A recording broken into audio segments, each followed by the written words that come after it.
Good evening. This is Hemraz Kafle. You can see my name at the bottom of the screen. I'm a teacher, a university teacher.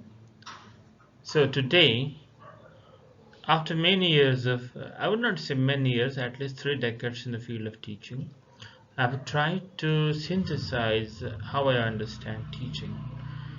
This can be based on my own evolution as a teacher, from a novice teacher to a university teacher who I consider is partly seasoned now in the field. Okay, so I have these 7 dimensions of being a teacher, starting with P, the 7 P's here. So I would call pillars, P for pillars of teachership. Teachership. All right, my first pillar is passion. Anybody is familiar with the word. You cannot be a teacher without a passion. No matter how people claim that one lands in teaching when he or she is not fit elsewhere or is not accepted elsewhere, that's not true. Teaching is not something done as a third choice or the last choice. Teaching, in its essence, is done as a first choice, and first choice comes with passion. Passion for education, passion for learning, passion for knowledge, and sharing that learning, that education, and that knowledge.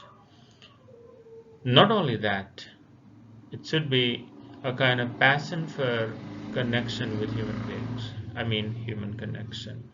No matter how young or old the human beings are, you as a human being have a kind of tendency for mixing up with other human beings, and teaching gives that opportunity, and you want to take that opportunity, and therefore passion means being in the class, being among people, being able to share what I said, knowledge, experience, yeah, sometimes realizations, epiphanies. Okay, this is the first P. The second P is preparation. Those who have wished to come to teaching have also wished to get trained. So preparation is getting ready, mostly formally through teacher education programs. That's what we call education programs, B8, M8 programs, teacher training programs. Yeah, and then sometimes some people might also be, preparing themselves through tutorial classes. And in some programs, basically in the B8 and M8 programs, teacher preparation plan is integrated in the curriculum itself with at least one course mandatory as a teaching practice or internship course. So preparation is all formal, because you teach people who have the wish to be upgraded. You must have the wish to be upgraded. Preparation is essential in that sense, and it is institutional, legal, but it can be done through personal efforts. After preparation, in my opinion, comes projection. Projection, it can also be again institutional projection, individual projection, projection through recommendation, projection through competition, like you compete for a teaching position, either the government position through the teacher service commission examination, or you know private selection processes done by private institutions, I mean boarding schools. Okay, projection is also done by these teacher education programs as a part of practice teaching, packages, I mean practice teaching mandates, in which a student, I mean a graduating student is mandated to go to a class for a certain period of time. So projection, you go to a class as a part of your study, you are sent to a class, you are sent to a school by recommendation of somebody. So projection is important. I was projected in a sense by one of my friends to a school, thinking that I had the passion for that, and maybe he might have been thinking I would develop that passion or I would develop liking for the profession, and I did. Progression obviously is like climbing the ladder of different levels, from the primary to the lower secondary in the past, secondary and higher secondary, and the university level. Or again, in terms of the designation or position also, you may be just a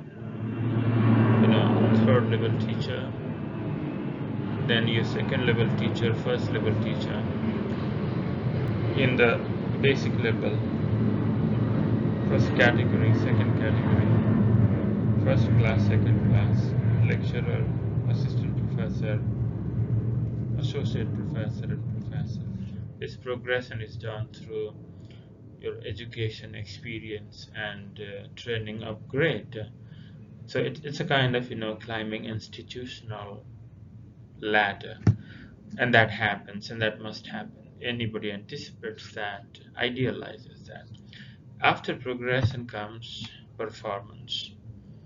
To sustain there, to earn a kind of identity and transfer that identity, to be able to mentor people, to be able to ensure that people have learned from you, grown out of their status quo position, because you have been instrumental in their growth, you have influenced them through knowledge, expertise, and sometimes counseling.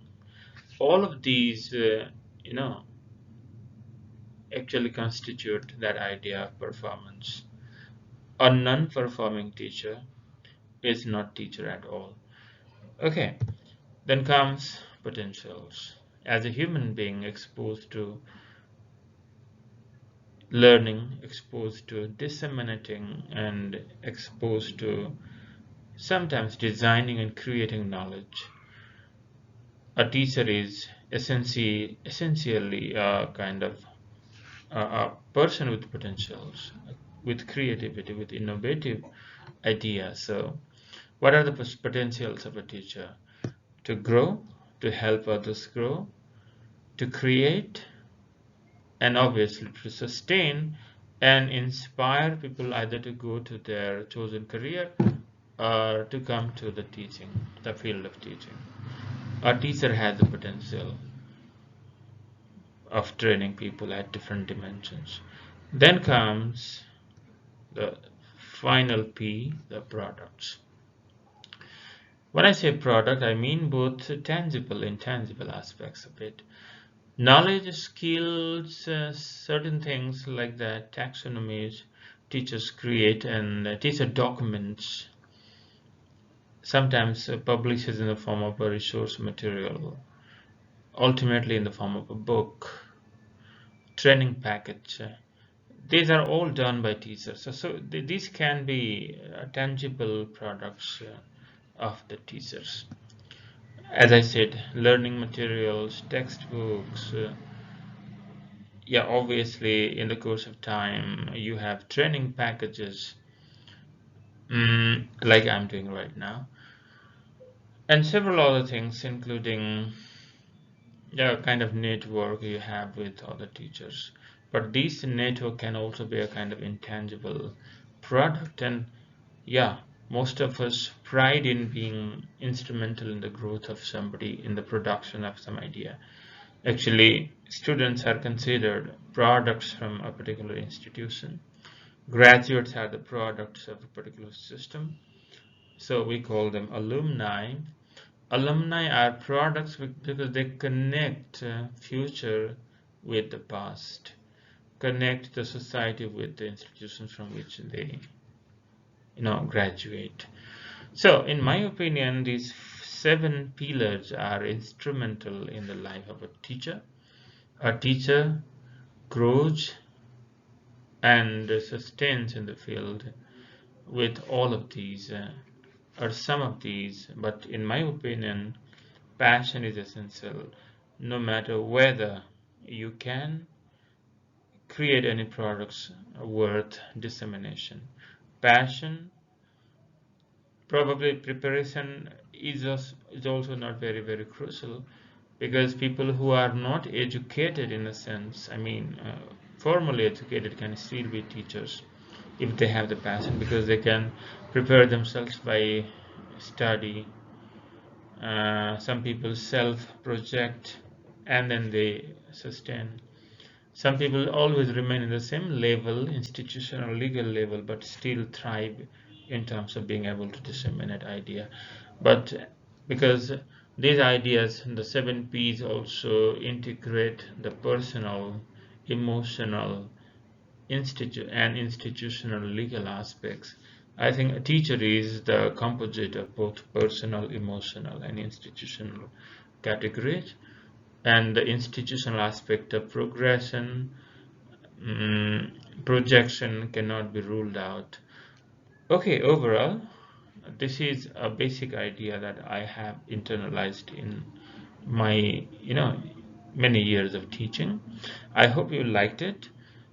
I am thinking about producing more and more videos of this type in the future. Thank you. Thank you. See you next time.